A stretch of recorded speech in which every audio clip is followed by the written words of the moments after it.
La entrada a Lima. Parece un sueño que hayan transcurrido ya 28 años desde aquellos días de tantas emociones y de tantas glorias, glorias que entonces veíamos cubiertas, como las flores al amanecer, de un rocío de triste y hermosas lágrimas, lágrimas que luego evaporó el espléndido sol de un triunfo colosal, cuya luz, si alumbró millares de cadáveres, puso también a nuestros ojos la visión encantadora del porvenir que despuntaba para Chile.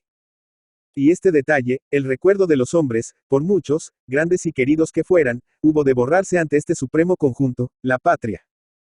Por eso Lima secó todas las lágrimas, cubriendo con el manto de la gloria a los chilenos que quedaban insepultos y desnudos sobre los campos de Chorrillos y Miraflores. La proclama que el general en jefe dirigió a las tropas desde el Palacio de Pizarro el 18 de enero de 1881, concluya con estas justas palabras. En cuanto a los que cayeron en la brecha, como el coronel Martínez, los comandantes Yavar, Marchant y Silva Renard, los mayores Añartu y Jiménez, y ese valiente capitán Flores, de artillería, que reciban en su gloriosa sepultura las bendiciones que la patria no alcanzó a prodigarles en vida. Y cómo place al corazón volver con las mágicas alas de la memoria a los paisajes del tiempo pasado, particularmente cuanto tanto cuadran los minutos de hoy con los de ayer y todo parece igual, menos nosotros mismos, no han de causar enojo algunos recuerdos de aquellas acciones memorables, en defecto de otros más públicos y dignos de su lustre, así como de los bienes que engendraron y de la gratitud que corresponde y sienta bien a un gran pueblo. La noche negra y triste del 15 al 16 se pasó en nuestro campamento del modo que tengo dicho, más o menos, en otra parte, cumpliendo preceptos de su arte y aleccionado por la reciente enseñanza, el general Baquedano desde la tarde misma de la batalla de Miraflores dispuso al ejército, en cuanto lo permitían las circunstancias, en situación de cerrar y bombardear a Lima. Era su empeño avanzar las tropas más ala de las trincheras conquistadas, a fin de evitar las bombas de que estaba sembrado el terreno en que habían combatido. Así se veía a los regimientos, ya tarde de la noche, andar a tientas de aquí para ala, como quien en lo obscuro busca su cama. No sé qué se haya referido, antes de hora, un lance de aquella trasnochada, muy sencillo en sí mismo, pero que pudo tener las consecuencias que es fácil calcular. Uno de esos tantos dramas que teje el acaso y que por un detalle insignificante, a veces hasta ridículo, no pasa a la escena, estando todos los elementos preparados para su ejecución. La división del coronel don Pedro Lagos acampó en el pueblo de Miraflores. En la plaza desplegó sus baterías, 12 cañones Krupp, el mayor Jarpa. Los otros cuerpos se tendieron en los potrerillos vecinos. Brillaba la luna al tenor del dicho popular. Brillaba como la plata. A eso de las 9, el mayor Jarpa recibió del coronel la orden de preparar sus piezas para hacer fuego sobre el primer tren que asomara por la línea de Lima. Nada era más fácil. Saliendo de la plaza, la línea se encajona entre las paredes de una calle, describiendo al final una estrecha curva. Cada artillero recogió la manta con que domaba las piedras, y arrastraron los cañones hasta dejarlos abocados sobre la línea, a 25 metros del claro de la curva. Prolijamente se cargaron con sendas granadas y, estando todo revisado y listo, el mayor Jarpa salió a recorrer las vecindades a objeto de hacer retirar la tropa que hubiera en el frente, calculando que 12 granadas a boca de jarro sobraban para un tren y podía salpicar a los soldados, que por allí andaban, con las astillas. Las 11 habrían dado, cuando se divisó, viniendo de Lima, un pálido resplandor que avanzaba a destelladas. Luego el ruido sordo y los resoplidos característicos no dejaron duda. Era un tren. Se acuñaron los fulminantes en las piezas y los artilleros quedaron con la cuerda en la mano, atentos a la voz de fuego.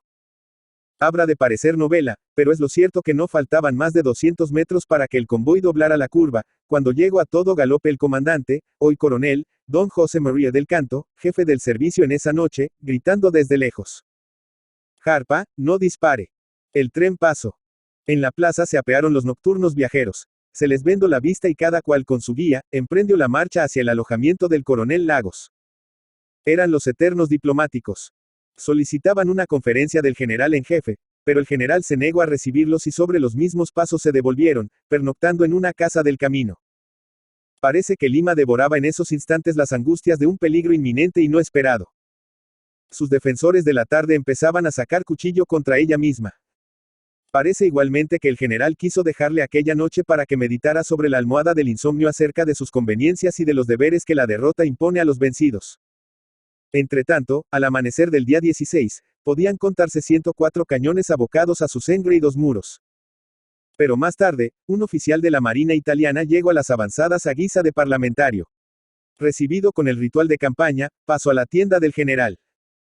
El cuerpo diplomático solicitaba una audiencia para el alcalde de Lima, don Rufino Torrico, que caballerescamente, cuanto todos se perdían, salía para hacer los honores de la casa en aquel espantoso duelo. El general contestó exigiendo la rendición inmediata y sin condiciones de la capital. Él no tenía más deberes de soldado a que atender y si un solo tiro prolongaba la resistencia, Lima pagaría sus culpas con su sangre. A las 12 llegó Torrico, acompañado de los ministros, los almirantes de las escuadras de Inglaterra y Francia y del jefe de la escuadra italiana. El tren que los conduce arrastraba, además, 2 carros atestados de heridos chilenos, devueltos al general como en prenda de paz. El alcalde entregó la ciudad sin condiciones. Los ministros pidieron gracia para los vencidos, se fijó la entrada del ejército para el siguiente día a las 4 de la tarde, siguiendo después una plática menos ceremoniosa. A las 2 de la tarde regresaron a Lima. No iban muy lejos cuando ya circulaba por el campamento un surtido de noticias para todos los gustos.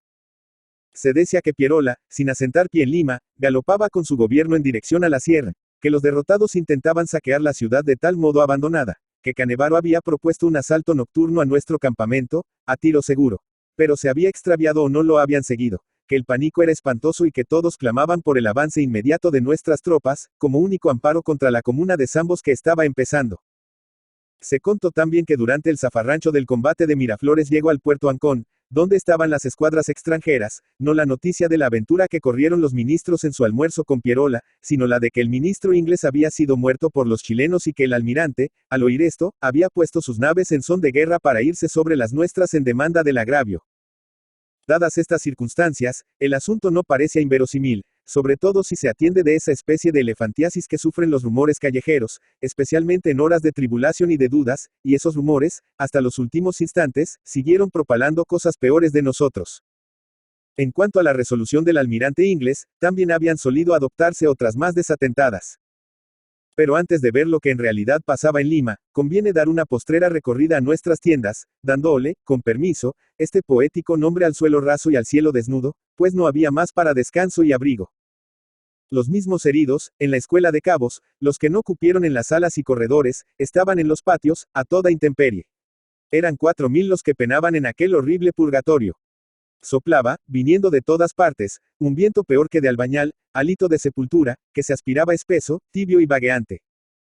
Ni las brisas de la campiña ni la del mar cercano alcanzaban a barrer los hedores de aquella nevada de cadáveres, recalentados por el sol, que cubría el suelo. Cuando el alba de 16, salí de mi ruca, vecina a la de un campamento de chinos que habían pasado la noche fumando opio y jugándose a las cartas lo robado entre los escombros o a los muertos, sentí que con la primera bocanada de aire libre había tragado una porquería indefinible. Las bestias caminaban espantándose, a cada tranco, de esos bultos extraños a los cuales una mano ebria o loca parece haber dado las actitudes más extravagantes y los gestos más ridículos. Poco después, los médicos hablaron de la necesidad de sacar inmediatamente a los heridos de aquel ambiente envenenado, por lo menos de desahogar de algún modo el recinto de la escuela de cabos, donde se apiñaban 4.000 hombres en toda la invalidez de la miseria humana. Temían con sobrada razón que de un rato a otro se declarara la fiebre gangrenosa, soplo tremendo que habría apagado en pocos instantes el candil de la vida que oscilaba en ellos. En un cuarto, y no muy grande, el segundo piso, estaban el comandante super, Marcial Pinto, Camilo Ovalle y 3 o 4 oficiales más, cuyos nombres no recuerdo. Desde las camas, por las ventanas entreabiertas, dando paso a ese aliento pestilente del campo, se divisaba el más horrible paisaje que podía ponerse delante de sus ojos. Sintiendo a la muerte en sus propios cuerpos, la veían, además, por todas partes, porque en todas partes se descubrían cadáveres asquerosos de hombres o animales, espantosamente hinchados, unos ya comidos en parte, otros mutilados por un culatazo o un golpe de granada. Algunos ardían suavemente, despidiendo una hebra de humo que, tiñéndose en la noche, hacía el fantástico efecto de un enjambre de candelillas. Los gallinazos, repletos de comida, coronaban por cuadras los bardales de las tapias, y cuadrillas de perros cruzaban los cañaverales a la carrera. Entre las cañas se podrían miles de cadáveres enemigos. Y alternando con aquellos, bandas de chinos que registraban a los muertos, los rociaban con parafina y les prendían fuego entre las risotadas y chanzas de su extraña jerga por cada peruano que reconocían. Otros recogían cápsulas para rifle, que después vendían a buen precio, las intactas. Las usadas fueron a parar a Inglaterra en forma de barras de cobre. Entrando a las cocinas del hospital, nubes de moscas que habían andado por todas las inmundicias, cubrían la carne, el pan y los utensilios. El paladar, a pesar del hambre, se contraía como esponja. Afortunadamente, los heridos estaban lejos para ver aquello. Pero quedaba para los buenos, en medio de todas las tribulaciones, un dulce consuelo, las grandes acequias de agua cristalina que culebreaban por la verde campiña, trayendo a la memoria el recuerdo de los campos chilenos. Se tomaba agua a todas horas y el que menos 2 veces se bañó en el día. Más bien el preciado líquido llegó a dar fatigas de asco en las telas del estómago. Acababa de descubrirse que debajo de las aguas había cientos de cadáveres, deshaciéndose como panes, y cadáveres de negros a los que acaso era esa la primera agua que les llegaba al cuerpo. Esto debíamos haberlo presumido, pues no podía ser de otra manera, dado lo que se contaba. En aquellas acequias, barrancosas y bordadas de sauces y matujos, buscaban refugio, en las ansias de la vida, los perseguidos. Pero ahí llegaban los nuestros como a cazar ranas a palo y, tragando cieno, morían los infelices por la doble. Porque detrás del yatagán entraba la bala, seguida de este responso. ¿No te gustaron las minitas? Vuelve a travesear con ellas. En otros lances corría sable pelado. Un regimiento de jinetes volvía de un avance, paso a paso, por una estrecha cañada, no habiendo encontrado enemigo al frente. De pronto, por la espalda, resonó una descarga de fusilería que trajo al suelo a 1 o 2. De estas jugadas guerreras, que enloquecían a los nuestros, los peruanos tenían muchas, hábiles como son para suplir las fuerzas con astucia. Vaya usted a ver, dijo el segundo del regimiento a un alférez impaciente, que hoy luce en Tacna los galones de sargento mayor. El mozo se destacó al galope con su mitad, ganoso de distinguirse en presencia de los suyos. El regimiento siguió la marcha, pero como tardaran mucho en lo de ir a ver, hubo que hacer alto para esperarlos. Al fin llegaron, al parecer muy trabajados. ¿Y en qué se ha demorado tanto, hombre? Si eran como 40, señor, y estaban en la acequia. Y ahora están en la mansión de los Heroes. Y mientras los niños se acicalan para entrar dignamente a Lima, Cusco soñado de los nuevos conquistadores, se alcanza a dar un vuelo por la ciudad. Pobre Lima, soñadora incorregible, caída de los celajes rosados de la ilusión a la realidad de un charco de sangre.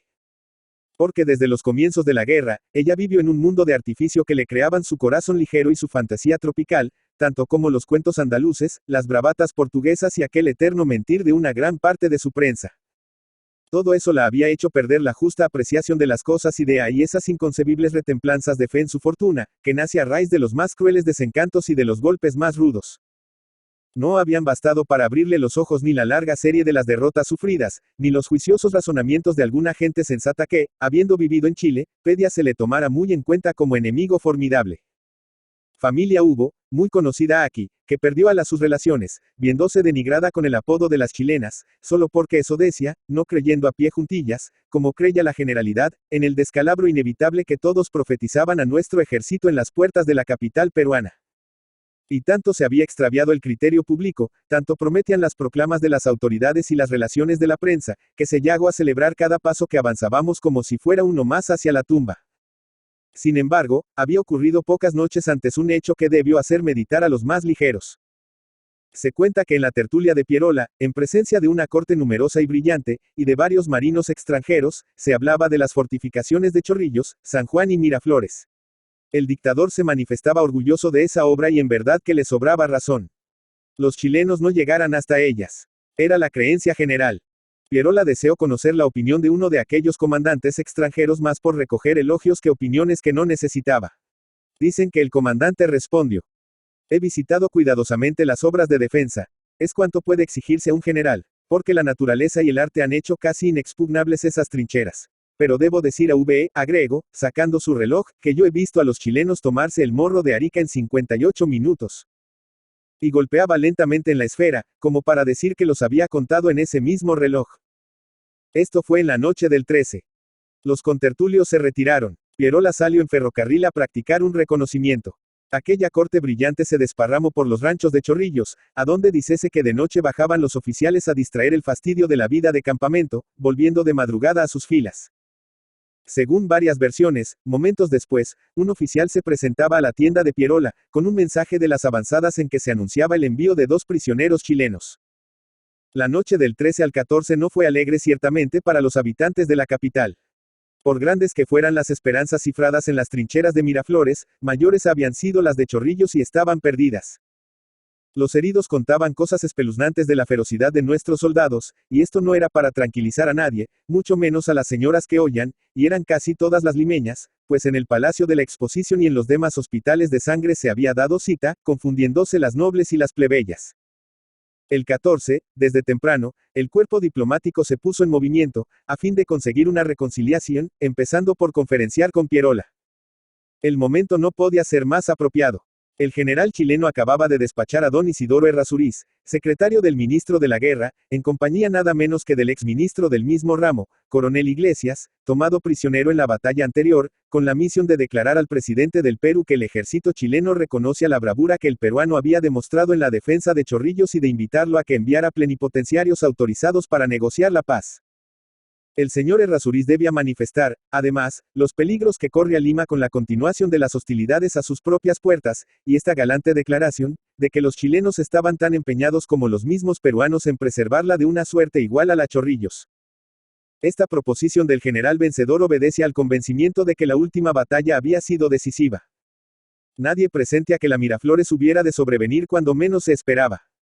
Efectivamente, habían caído de cabeza en ellas una camarada chilena y un sirviente de nuestras ambulancias, ambos jinetes en sendos borricos.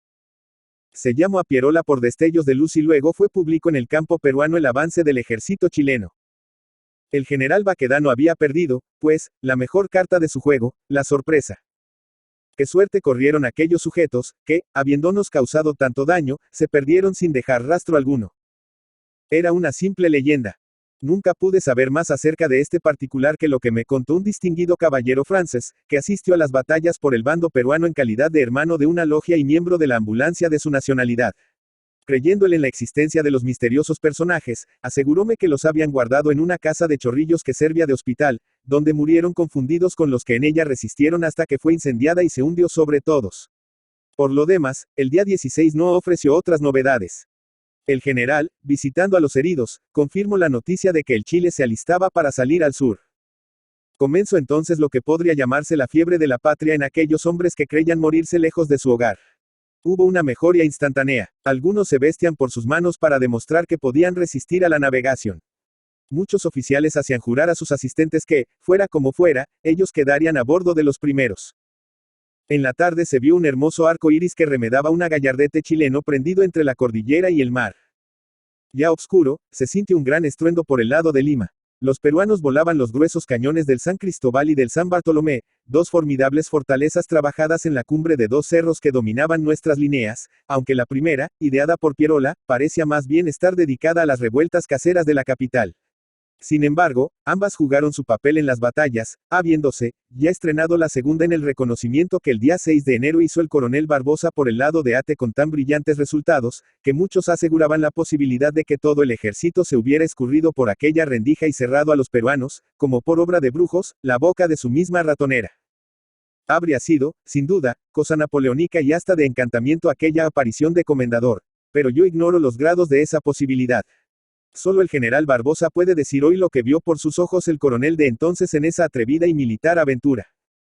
Durante el resto de la noche siguieron reventando cañones o estallando minas, que sacudían el suelo, relampagueando en el horizonte. Y cuando cantaban los grillos entre el pasto y todo era campestre quietud en nuestros reales, el centinela de la gran puerta del hospital, dio el grito, cabo guardia. Unas mujeres.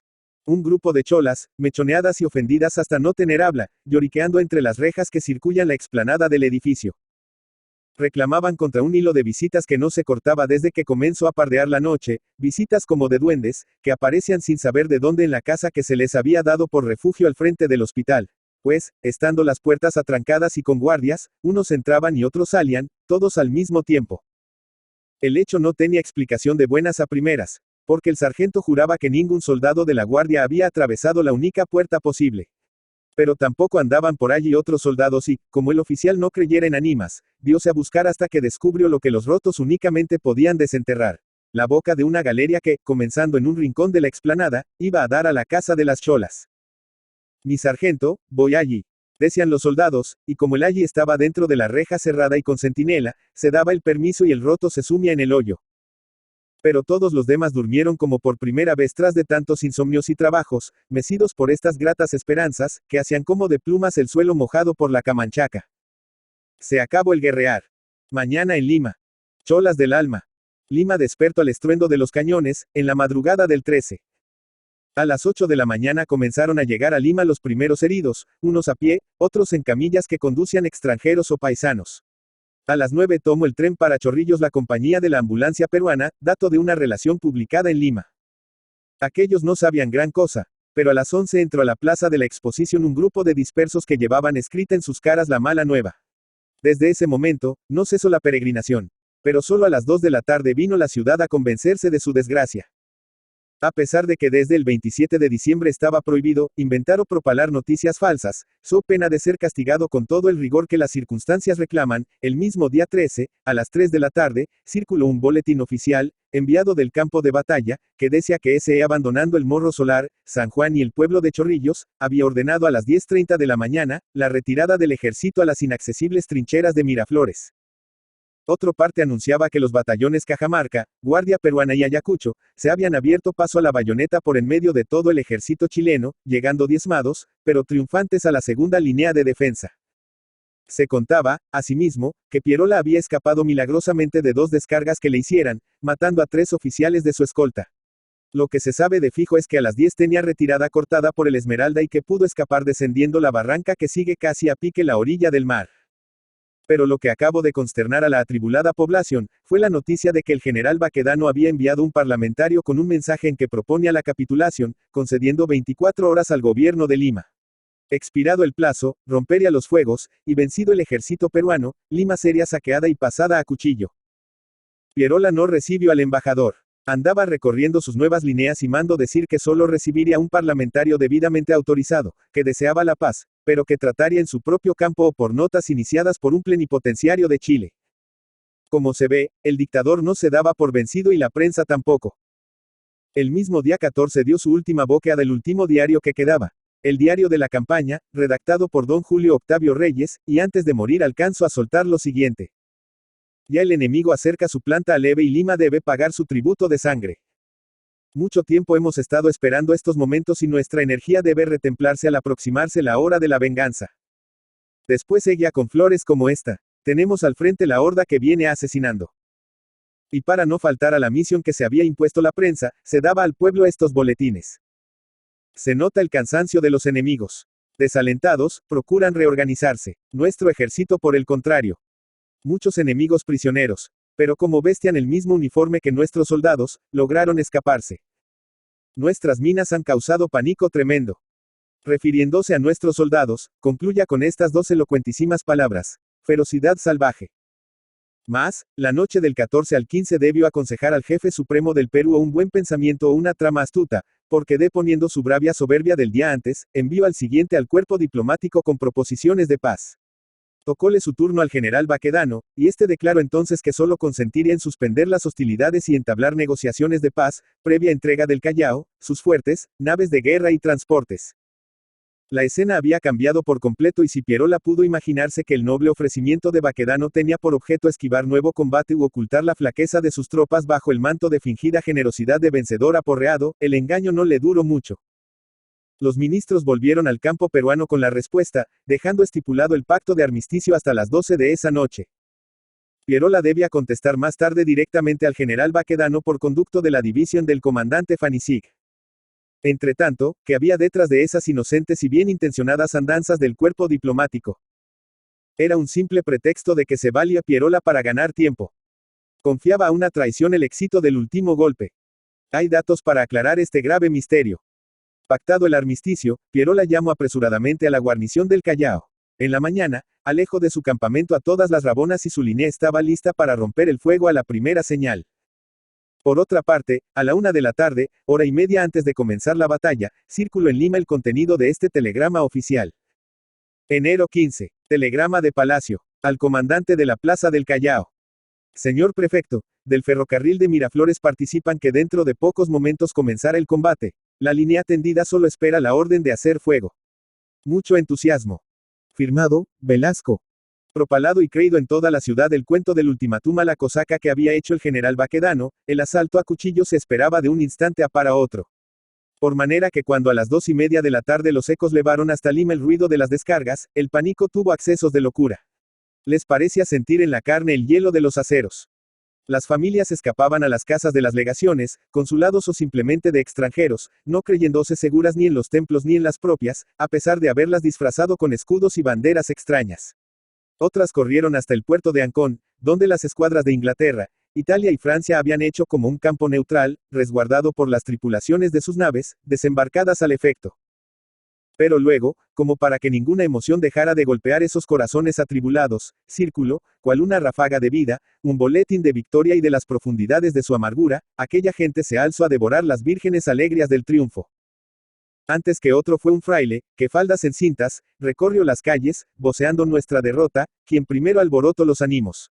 Sigue una hoja suelta que se imprimió a la carrera para publicar este parte, telegrama oficial. Miraflores, 4:30 de la tarde. Batería 150, volada al tercer tiro por nosotros. Chilenos en retirada, no sé qué suerte haya corrido Berra. Ministros pasan mojados y bañados de agua, pues chilenos son muy infames. Viva la reserva.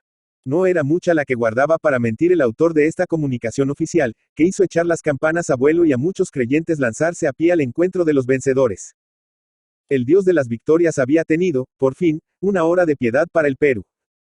Y olvidándose ya de los combatientes, se le prometían regias recompensas a Santa Rosa, autora del milagro. Y para que no quedara género de dudas, don Aurelio García y García, a las 5 de la tarde, desde la oficina telegráfica, que no del campo de batalla, transmite este mensaje al prefecto de Lima, madrugando un poco. Batallón de Marina rompió la línea. Paseo victorioso Quebrada del Barranco y volvió victorioso a su puesto. Triunfamos. 3 veces rechazado enemigo y la tercera completa derrota para no volver. Reserva espléndida. Componían la reserva todos los hombres de Lima en estado de cargar armas. De ahí a 2 horas llegaba esta reserva en derrota, entregaba las armas y se le daba puerta franca. Había cumplido noblemente con su deber, justo es decirlo para su honra y la de nuestro ejército, que logró vencerla solo a costa de esfuerzos sobrehumanos. Como dijera más tarde don Isidoro Errázuriz, Miraflores fue la batalla de los Futres. En la reserva combatieron todos los caballeros de Lima. En nuestras filas fueron también los caballeros los que determinaron la acción, avivando con heroicos instantes, tan descorazonados algunos, que los peruanos pudieron creer fundadamente que en la mano tenían la victoria. Pobre Lima, su alegría de un momento había sido como la resurrección del que vuelve a la vida dentro de la sepultura. Y tan digna de mejor suerte esa ciudad que guarda las últimas chispas del espíritu de Atenas. Pero sus días estaban contados en el cuadrante del tiempo. Y quién sabe si de aquellas gran caídas se levanta ahora un pueblo nuevo y quién sabe si del triunfo que deseaba hubiera entonces nacido una esclavitud más dura y oprobiosa que la de nuestras armas, la esclavitud de algún tirano de capa roja, su eterno libertador. Lo que puede asegurarse es que si Pierola acierta allí a triunfar, habría sido adorado como un dios, porque así derrotado y maldecido por muchos, salvó todavía tanto prestigio personal ante el pueblo, que yo vi por mis ojos a una negra anciana palmearle la boca a un chiquillo vendedor de la actualidad, porque decía Nicolás de Pierola y no don Nicolás. Debo decir, además, que cualesquiera que sean sus defectos y los errores que cometió, hizo como general cuanto humanamente era dable para asegurar el triunfo de su país. Ahí están para probarlo los cuantiosos elementos de guerra, almacenados en Santa Catalina, que intactos recogió nuestro ejército y ahí están también los muertos y heridos chilenos que a tan alto precio pagaron nuestras victorias. No se diga que aquello fue fácil y barato. La noche del 15 al 16 pasó para Lima como una de esas horribles pesadillas de persecución y de muerte que forja la locura. A las pesadumbres del alma venía a agregarse el aguijón de las necesidades materiales.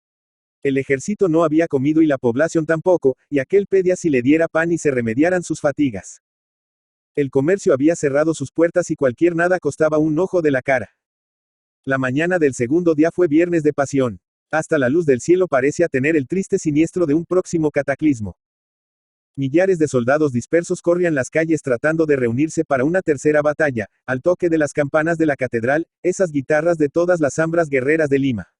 Los conocedores de la plebe comenzaron a mirar esos grupos como malas nubes y peores vientos. Como sucede siempre, una chispa produjo el incendio. La tropa, acosada por el hambre, quería comer en las chinganas y se forzaron algunas puertas. Ocurrió en esto que un asiático se negó a recibir en pago un de los billetes llamados incas. El celador con quien altercaba, defendiéndolas, dio muerte al celador. El muerto atrajo gente, el populacho pidió venganza, y aprovechando el cabe, se lanzó sobre las tiendas chinas de las vecindades. Algo calmó los ánimos, la llegada del alcalde Torrico con la noticia que el ejército chileno ocuparía en paz la ciudad al día siguiente. Se invitó a los jefes de la Guardia Urbana para una reunión en Palacio a las 4 de la tarde, a fin de asegurar la tranquilidad del vecindario. Todo parece aquietarse, cuando un inesperado seceso vino a desbaratar el orden relativo que habían logrado introducir en aquellos caos. Lima no había secado el pozo de las amarguras. Como a las 4 entró a la plaza de Lima el prefecto del Callao, comandante Astete, a la cabeza de 1.500 a 2.000 soldados, declarando que no se entregaba y salía al campo en busca de los nuestros.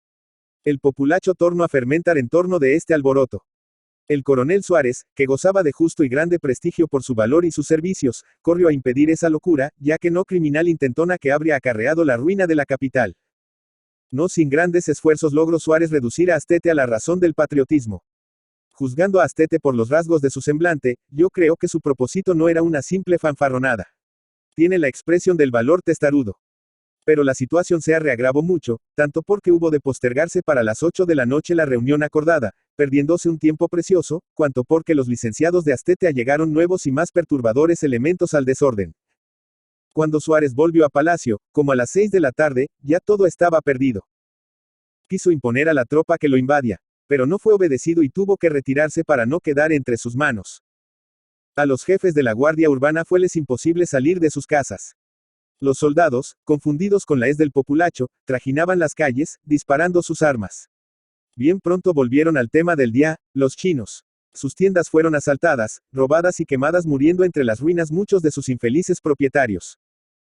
De las propiedades de los asiáticos, las tumbas quisieron pasar a los lujosos almacenes del centro. Pero la Guardia Urbana los contuvo a balazos. Al amanecer, las bombas acudieron a apagar los incendios. El populacho hizo fuego sobre los salvadores y estos tuvieron que abandonar el material, arrastrando los cuerpos de 5 o 6 compañeros heridos. Un carro fue incendiado triunfalmente. Días más tarde, Lima vio pasar el fúnebre cortejo de 3 bomberos. En el Callao ocurrían cosas peores. Se salteaba en tierra y en el mar. A la vista de nuestra escuadra, habían sido quemados los buques y volados los cañones de las fortalezas. La Union intentó escapar, pero frustrado el intento fue arrastrado hasta la playa, donde se le prendió fuego. Muchos debieron creer que aquello era el fin de Lima, porque trataron de salir a toda costa, desafiando los peligros de la calle. El jefe de una casa de comercio inglesa, en la cual se asilaban 150 personas, en su mayor parte señoras y niños, atribulado ya con la desesperación de todas, hizo poner un tren a medianoche, y escoltando con sus dependientes a la afligida caravana, logró llevarla a Ancón. En la mañana del 17, el alcalde Torrico pidió al general Baquedano anticipara la hora de la ocupación, y así se hizo por los fueros de la humanidad. Pero no tan pronto que no alcanzaran a mancharse las calles de la capital con nueva sangre. Cerca de la estación de Chorrillos, a orillas de los rieles, una banda de negras despedazó a una muchacha chilena. La infeliz fue arrastrada con su hijo, pero el conductor de una máquina que pasaba, alcanzó a arrebatarlo de aquellas furias. En la calle del Tigre, una poblada semejante asaltó la casa en que vivía otra mujer chilena. La sacaban ya a la calle, más muerta que viva, cuando los oficiales de la reserva, hermanos los dos, se interpusieron valientemente, escudándola con sus cuerpos. Uno corrió con ella al interior, en tanto que el otro cerraba la puerta. Mas, pagó con la vida su heroica acción. Una bala atravesó los maderos de la puerta y el pecho del generoso joven. La turba siguió en su tarea, empeñada en derribar la puerta, pero un italiano, corriéndose por los techos vecinos, disparó al aire varios tiros y enseguida gritó. Los chilenos. Todos volaron. Una hora más tarde, la banda del Atacama rompía con la canción nacional al poner el pie en la gran plaza de la exposición, umbral de Lima. Recuerdo imborrable en la memoria de los que fueron testigos y eterna honra del ejército que la efectuó, es y será la entrada de los vencedores a la ciudad vencida y entregada. A no saberlo, nadie lo hubiera imaginado, porque nada le daba a la imponente y austera ceremonia aires de triunfal paseo. Como lo he dicho en más de una ocasión, aquello parecía más bien la discreta visita de un doctor al cuarto de un enfermo delicado. Hubo hasta el empeño de evitar todo ruido desagradable. La columna destinada a ocupar a Lima hizo alto para compaginarse en la plazuela de la exposición. Los soldados se sacudían el polvo del camino, que era también el polvo de los combates, como indicando que allí dejaban sus rencores y fierezas. Se estrechaban las manos en silencio y se reían con los ojos. El corneta del general tocó atención y enseguida marcha. Uno de los cuerpos avanzó al compás del himno nacional 2.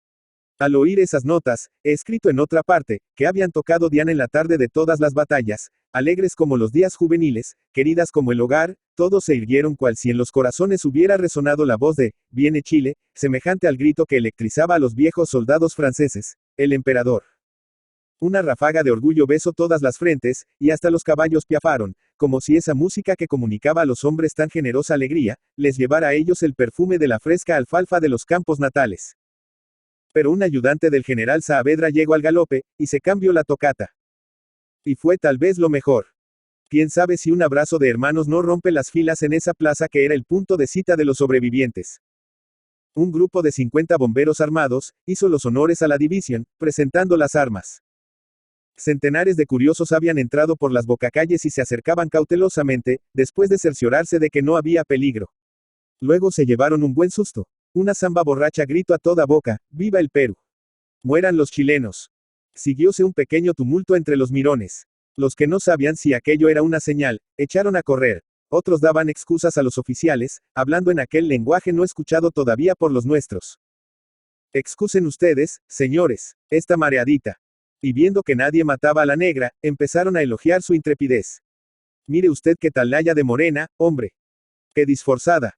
Catay la zamba». El desfile continuó sin más contratiempos. A la cabeza iba el general Saavedra con su estado mayor. Seguían 3 baterías de campaña, la de tordillos de J.M. Ortuzar, la de mulatos de Guillermo Nieto, que le heredó del capitán Flores, y otra de caballos blancos, al mando de Santiago Frías. Después Buin, zapadores, Bulnes, carabineros de Yungay y cazadores, cerrando la retaguardia. La banda del regimiento N1 de artillería, no pudiendo tocar francamente la canción nacional, ejecutaba la marcha Adiós a los oficiales, composición del sargento director, y como era sobre temas de aquella y de la canción de Yungay, ya saltaban por aquí, ya por ala, las notas de la una y de la otra, sin lugar a reclamo. Porque cuando el general volvía la cabeza, ya la banda iba tocando cosa muy distinta. Carlos Wood, al frente de las baterías, llamaba mucho la atención de los curiosos. Sus patillas, rubias como sus galones, provocaban miradas de reojo, casi insultantes. Para todos era un mercenario. Por fin, uno le gritó, no pudiendo contenerse. «Alemán. Tu madre», le respondió el comandante, por lo bajo, pero en tan buen español, que no le dejó lugar a dudas. Las casas estaban cerradas, pero puede asegurarse que por cada rendija echaba llamas un brillante negro. El general se detuvo en la plaza de Lima y las tropas desfilaron en su presencia, tomando enseguida el camino de sus cuarteles. Eran las 6:10 de la tarde. El reloj de la casa municipal estaba parado en las 3:05. El frente del Palacio de Gobierno se veía acribillado de balazos que se habían ido acumulando desde las más remotas ediciones, y en las torres de la catedral sobresalían las vigas en que colgaron a los Gutiérrez. Terminada la ceremonia, siguió el consiguiente habladero. Cada vecino llevó a su casa el parte de lo que había visto. «Pero sí son unas fieras», dijo una voz melodiosa por entre los calados de una manta, y esta frase sumaba las impresiones de todos los que habían presenciado el majestuoso desfile de aquellos rotos que parecían tallados a golpe de hacha en el tronco de nuestros peumos y robles. En esa parada, los soldados habían hecho gala de lucir todo su espíritu militar. Las mitades de infantería giraban como láminas de acero. Las piezas de campaña, brillando al sol como antiguos espejos venecianos, cuajadas de rotos tiesos, indiferentes y despreciativos, como si a Lima entraran todos los días, y arrastradas por troncos de caballos de un solo color en cada batería, caballos robustos y alegres cual si vinieran del potrero, más que de cosa real, hacían el efecto de un cuadro pintado con los más bellos colores de Meissonier. Pero fue la caballería la que arrancó murmullos de asombro en peruanos y extranjeros. Los primeros sacaban la cuenta midiendo sus caballos de paso, jacarandosos y coquetos, con aquellas bestias que hacían temblar el suelo con sus cascos, y bien veían que los suyos podían pasar por debajo de la cola de los otros.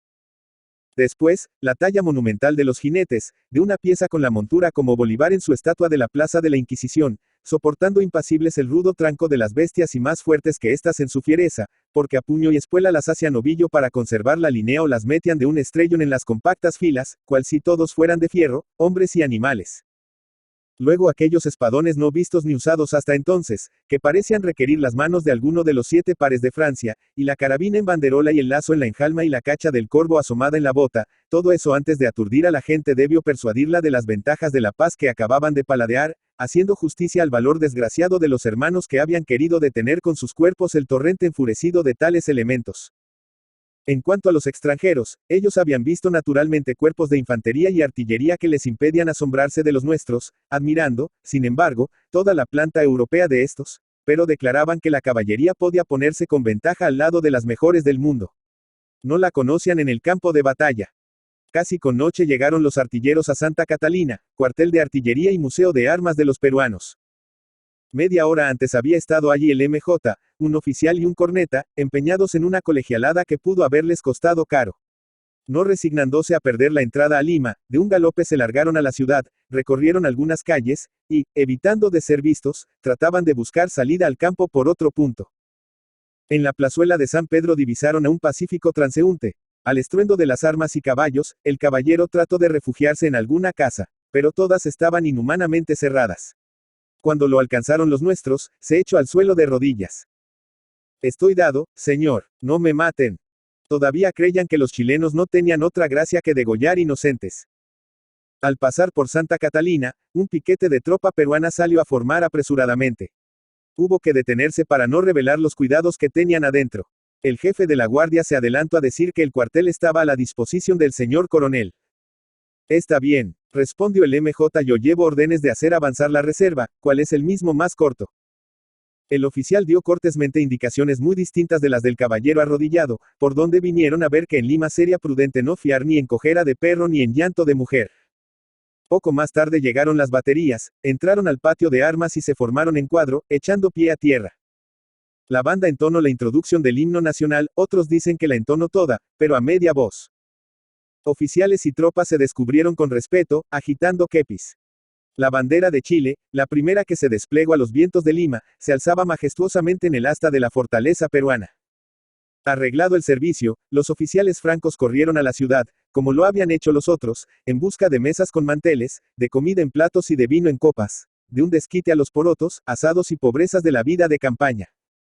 Al llegar al Hotel Mary, de propiedad de don Manuel Lecaros, ayudante que fue de Bulnes, se encontraron con que don Isidoro Errázuriz y 2 o 3 más, eran ya viejos ocupantes de Lima, así como estos supieron a su vez que otros estaban por ahí agazapados desde la misma noche de Miraflores. Pero el honor de ser los primeros en pisar tierra de Lima el día 17, se hizo pagar en lo que valía. Como a las 11 de la mañana llegaron los adelantados al Palacio de la Exposición, se detuvieron buen rato, y, cansados de esperar a las tropas, se dijeron a toma por todo, internándose en las calles. Su presencia en el hotel no pudo menos que llamar la atención, y, poco a poco, fue aumentando en actitud hostil el corrillo de curiosos que estimaban esa anticipada visita como provocación y desprecio. La situación se hacía ya insostenible. Más de una vez habían palpado sus revólveres, cuando sintieron el conocidísimo galope de un caballo chileno. Con gran admiración de todos, un oficial chileno, espada en mano, recorría, solo su alma, las calles de Lima. En la puerta del hotel echó pie a tierra. Era el teniente don Alonso Toro, enviado a reconocer el camino a la plaza. Debiendo demorarse las tropas un poco más, los madrugantes juzgaron prudente agregarse a su inesperado salvador. A las 7:30 de la noche, estos viajeros cuasi perdidos y gran número de oficiales, se sentaban, por fin, a la mesa de un hotel. El hambre, los brindis y el entusiasmo hicieron de aquella comida, muy modesta en sí misma, un banquete memorable, en el que Errázuriz pronunció uno de los discursos más bellos que haya salido de sus labios. De aquel banquete todos conservaron como recuerdo y señal de los tiempos que atravesaban a Lima, un panecillo de los servicios en la mesa, con gran lujo. Cabían de sobra en un bolsillo del chaleco. A las 9, cada mochuelo se corrió a su olivo y muy a tiempo que lo hicieron los oficiales de artillería, porque al llegar al cuartel, se encontraron con que la tropa sacaba apresuradamente el armamento, en son de ponerlo a salvo. Los artilleros sacaban tan deprisa el armamento a la plaza del cuartel, porque se tuvo noticias de que el edificio estaba minado. Falso resultó el anuncio. Pero eso no impidió que todos durmieran a la luz de las siempre pálidas estrellas de Lima, cuando se holgaban con otros presupuestos. Y no fue este el único accidente que turbó la tranquilidad de los artilleros. Pocas noches después, la mano de un bellaco desalmado le corrió candela, según la frase de Ala, a un grupo de ranchos que por gravísima imprudencia se había permitido construir nada menos que casi pared de por medio con la Santa Bárbara de fuerte. El fuego prendió con gran facilidad en los materiales resecos de los ranchos y luego saltó a una ruma de cajones vacíos, fajina y otros desperdicios que, como de intento, estaban amontonados a inmediaciones de las murallas del Polvorín. Los artilleros tuvieron que batirse solos contra ese nuevo e inminente peligro, porque, retirados del centro como estaban, era inútil esperar socorro de los otros cuerpos, dada la enorme distancia que los separaba de ellos. Por fortuna acertó a pasar una de las patrullas de caballería que rondaban la ciudad, y de los jinetes, parte corrió al centro en busca de una bomba que lograron arrastrar hasta el lugar amagado. Parte se dirigió a las iglesias cercanas en demanda de que tocaran las esquilas, pero los curas y sacristanes, o no estaban esa noche donde debían, o se negaron redondamente, como los de San Pedro, a dar el permiso, alegando 1000 pretextos. Tras de 2 horas largas y angustiosas de valientes esfuerzos, se logró detener el incendio a 5 metros únicamente del inseguro recinto de la Santa Bárbara. Lima, que, por fin lograba conciliar el sueño después de tantos insomnios, no se apercibió de lo que pasaba como si dijéramos debajo de su cama ni del gran servicio que a esas horas le prestaban sus enemigos, porque sin el heroico empeño de los oficiales y tropas de artillería, estos y aquella habrían de fijo volado en átomos por los aires. La Santa Bárbara encerraba en pólvora, bombas y dinamita mucho más de lo necesario para pulverizar 2 veces a una ciudad como ella.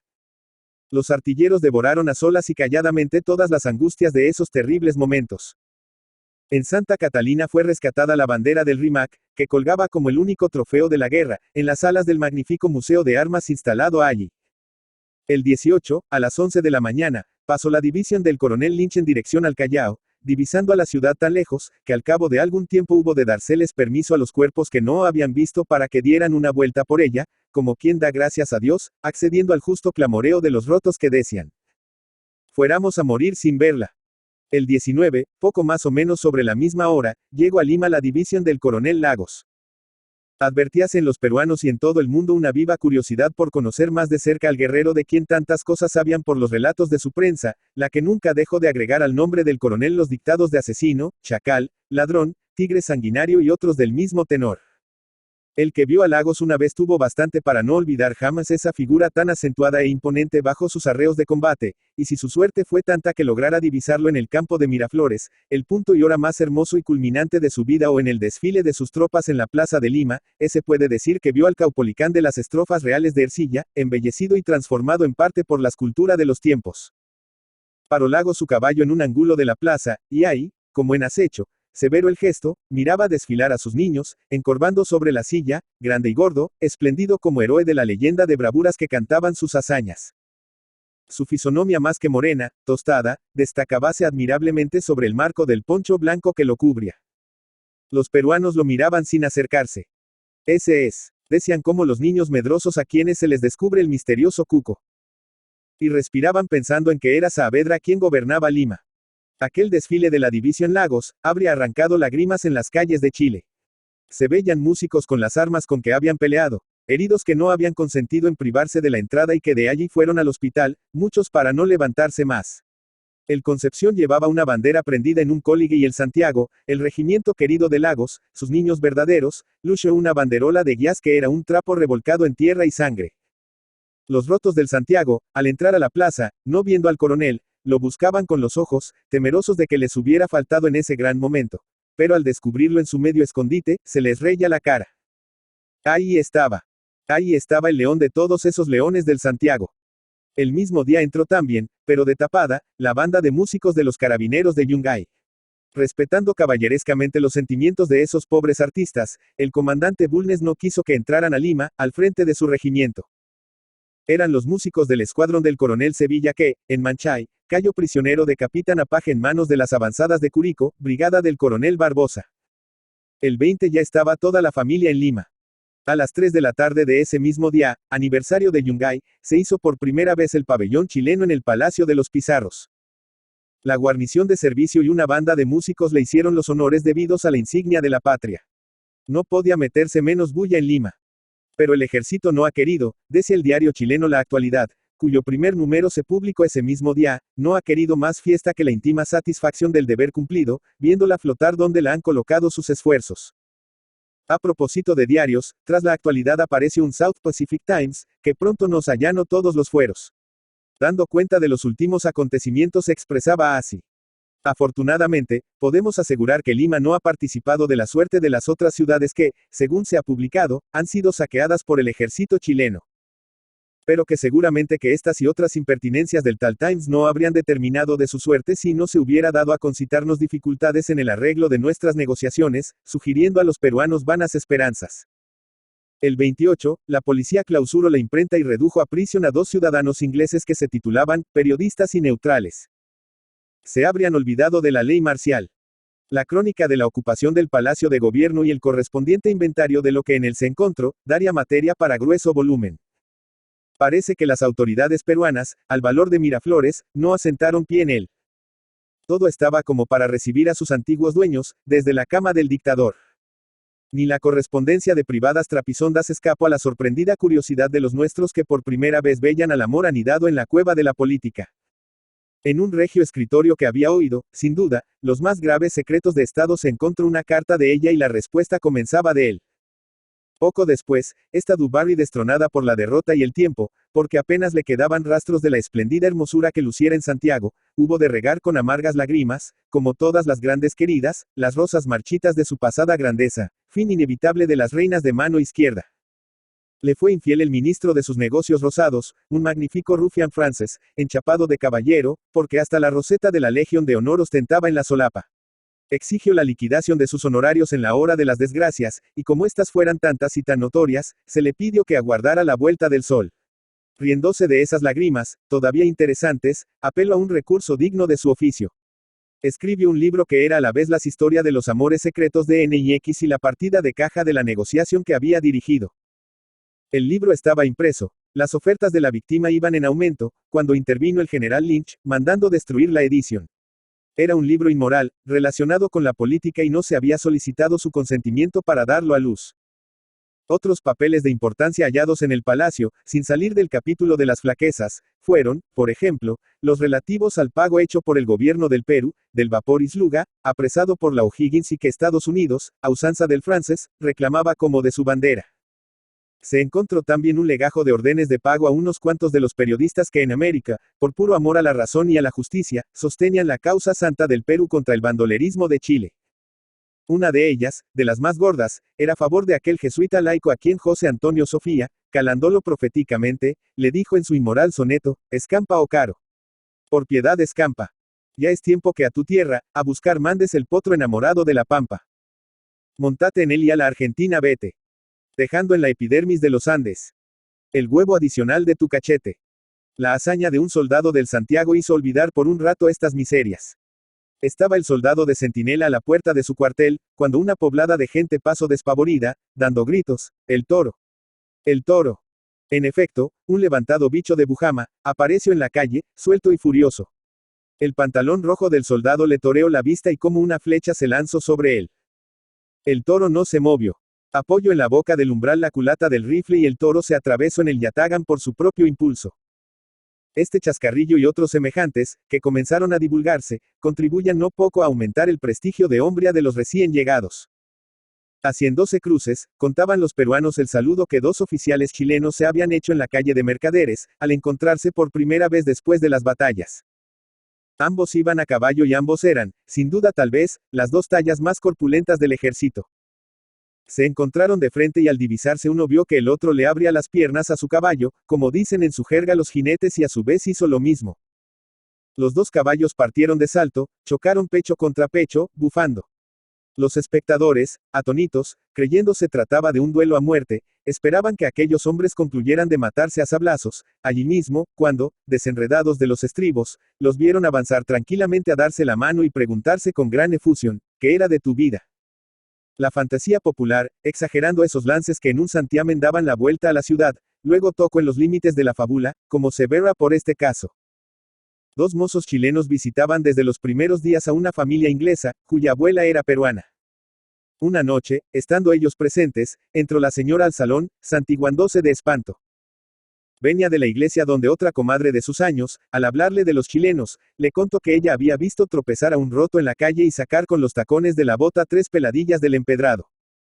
Las niñas no tenían parte en el cuento de la abuela, señora a quien sus años la excusaban de tomar en cuenta las visitas. Pero otras, las limeñas puras, se valían de tretas más ingeniosas para desahogarse por boca ajena, cuando fuerza mayor las obligaba a recibir chilenos en su casa. Estaban tan frescos los recuerdos. Una linda señora, esposa de cierto extranjero, tuvo, por los negocios de su marido, que recibir las visitas de un personaje de la ocupación. Bueno, dijo ella, con la picante salameria indígena. Bueno, está en su casa. Usted vendrá cuando le plazca. Pero como no es posible que mis niños sepan que usted es chileno, usted me permitirá la mentirilla de pasarlo por ecuatoriano. Señora, respondió el otro, Encantado ya por la franqueza, puede usted decir que soy japonés.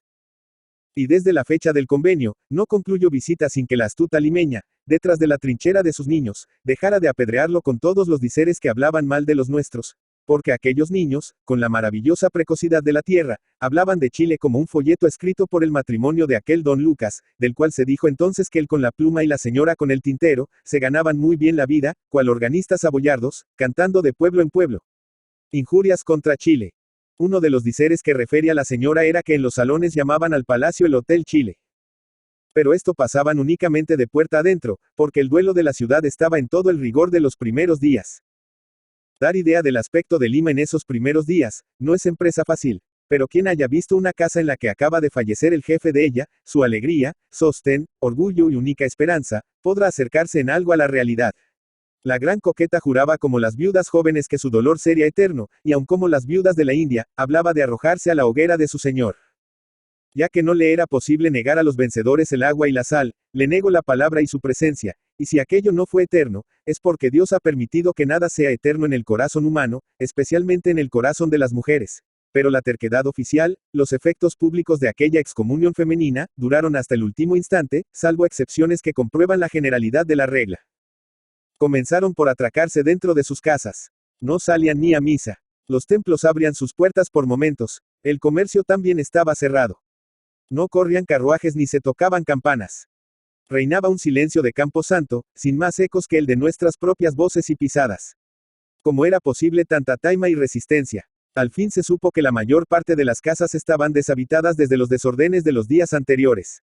Algunas familias permanecían en las legaciones, otras a bordo o en el campo neutral de Ancón.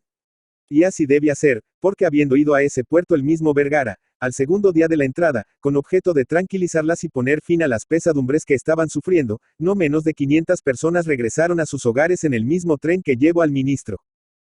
En Ancón habían comido los víveres que desembarcaron los buques, y para muchas no hubo más abrigo y reparo que las lonas que los marinos ingleses facilitaron para tiendas, casi paradisiacas, por la sencillez de los usos que se vieron.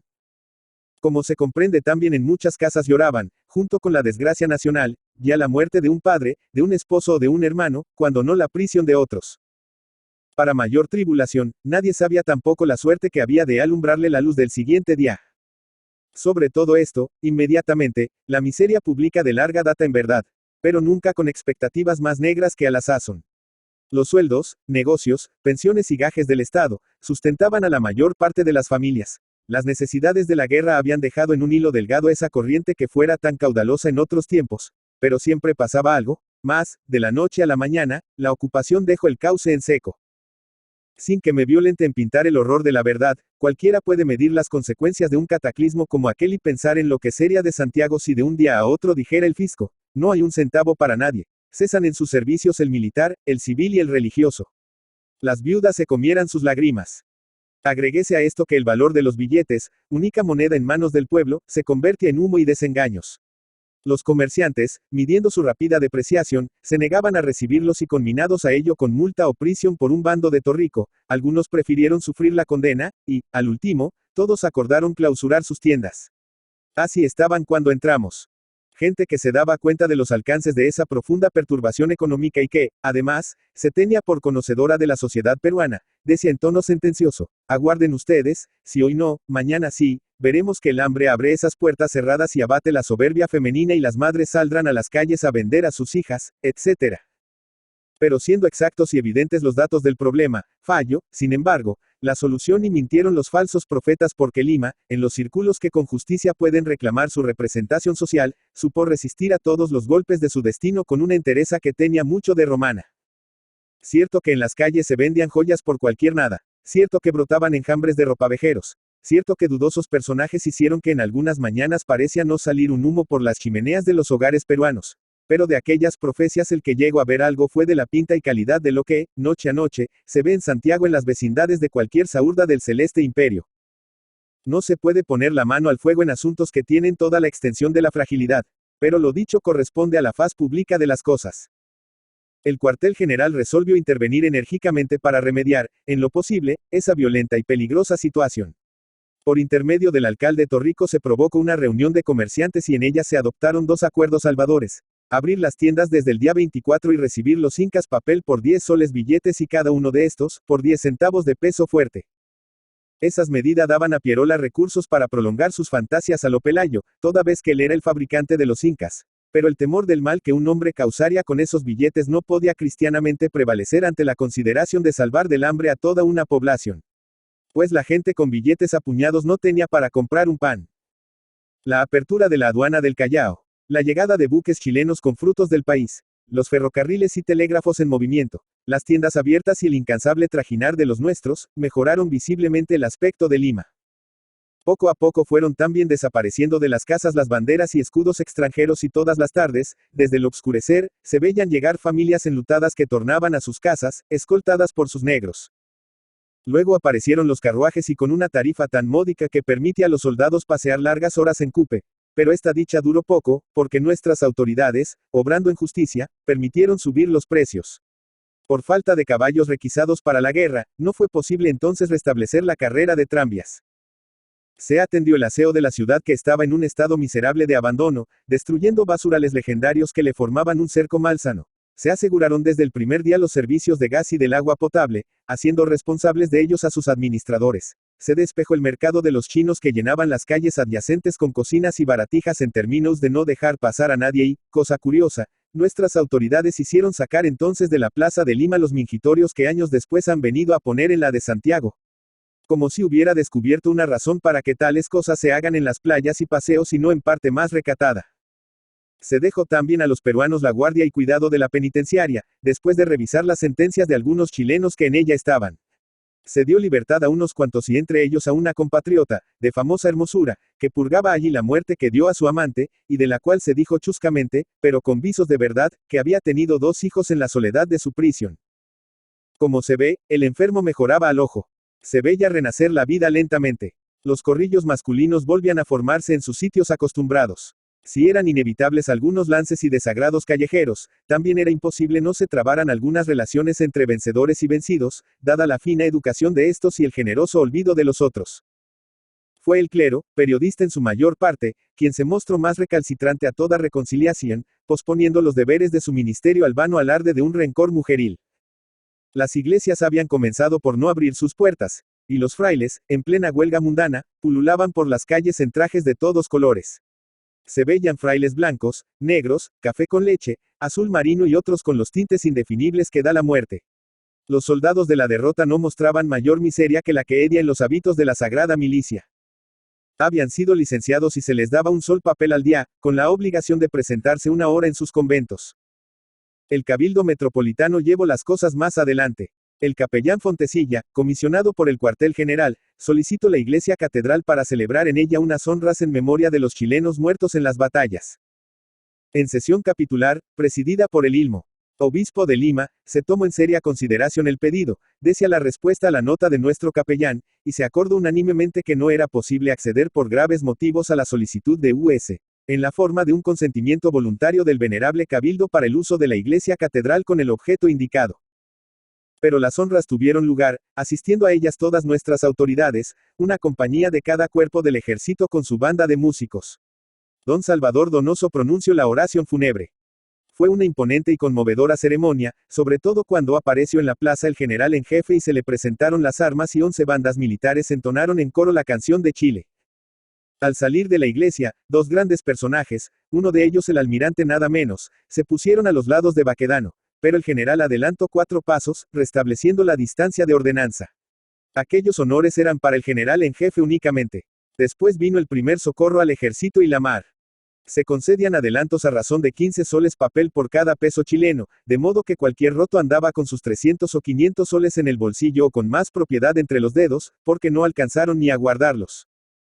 Para que se comprenda mejor la opulencia repentina de los nuestros, bastará decir que con 40 o 50 de aquellos soles se pagaba el canon mensual de una casa bien decente, por manera que un capitán podía darse el lujo de costear a sus amigas 5 o 6 viviendas, según el número de sus relaciones.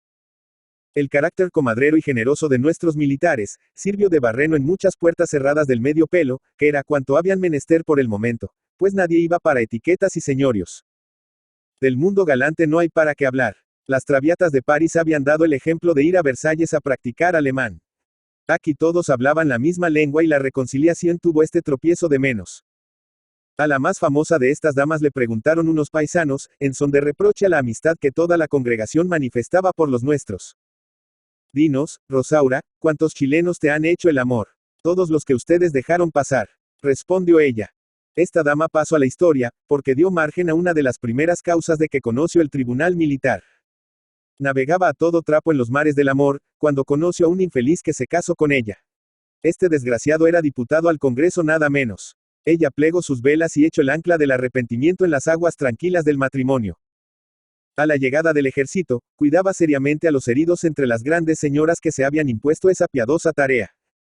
Pero un día, pasando por el puente de Balta, se encontró con un joven alférez de artillería, y como el puente de Balta no es el camino de Damasco, ella tropezó, pero al revés de San Pablo. El marido abandonado reclamó el amparo del tribunal militar para hacer volver a su casa a esa Magdalena arrepentida de haberse arrepentido un momento. Citados a comparendo, la acusada hizo por ella y por todas las descarriadas el más brillante alegato. Alegó circunstancias desconocidas al tiempo de contraer matrimonio, entonces no había en Lima alférez de la artillería chilena. Si después se veían tantos y con bigotes tan rubios y ojos tan azules, ella no tenía la culpa. Calculen ustedes por esta pequeña muestra si los niños en Lima estarían como los peces en el mar. Y con vergüenza de haber robado al interés del público tantas columnas de la libertad, pongo aquí punto final, cortando de una vez el hilo de este ovillo inagotable. Lima. Daniel Riquelme. Daniel Riquelme Venegas, Santiago, 1855, Lausana, Suiza. 9 de agosto de 1912, fue un escritor, periodista y cronista chileno. Se inició como cronista sobre diversos temas en las revistas santiaguinas y luego se dedicó al periodismo. En 1876 ingresó a la administración pública, sirviendo como oficial auxiliar del Ministerio de Hacienda bajo el gobierno del presidente Aníbal Pinto. Como funcionario público, integró la comitiva civil que acompañó al ejército chileno durante la Guerra del Pacífico, y aprovechó su estancia en el frente de guerra para trabajar como corresponsal de El Heraldo de Santiago, diario que publicó sus crónicas desde noviembre de 1880 hasta junio de 1881. En 1885 publicó sus Chascarrillos Militares, donde relató sus experiencias en el frente de guerra, apelando a géneros como el cuento, el chiste y el cuadro de costumbres. El libro fue corregido, aumentado y republicado en la obra que lo hizo famoso, Bajo la tienda, 1888.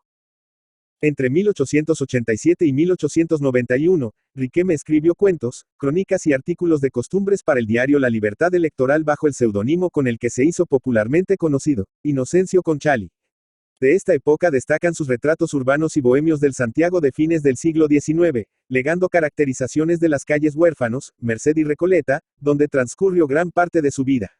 En sus escritos, se combinan las técnicas del naciente modernismo con las primeras metáforas y dichos de sabor criollo, lo que se convirtió en un aporte a la prosa chilena del siglo XIX, que aprovecharon posteriormente escritores como Baldomero Lillo Figueroa y Olegario Lazo Baeza.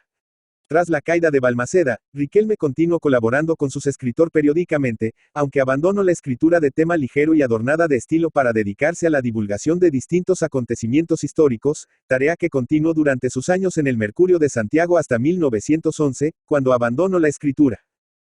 Además de su registro de la Guerra del Pacífico, Riquelme retrató la vida política y social de Santiago de fines del siglo XIX por medio de artículos costumbristas, crónicas de actualidad, cuentos y relatos breves. En la última etapa de su trayectoria como autor, se dedicó a escribir una extensa obra de divulgación histórica, donde propuso una relectura de ciertos relatos fundacionales de la nación.